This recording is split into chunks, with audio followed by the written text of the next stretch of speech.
ഇവിടെ നമ്മൾ ഉണ്ടാക്കാൻ പോകുന്നത് ഒരു പഴയകാല പുഴുക്കാണ്. ചെറുപയറും കായും.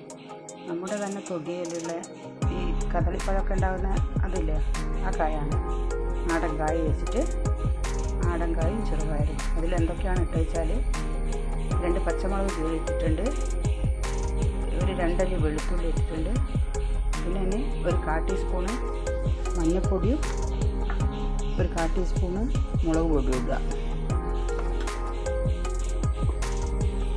അത്രയും മതി. എന്നിട്ട് പാകത്തിന് ഉപ്പ്,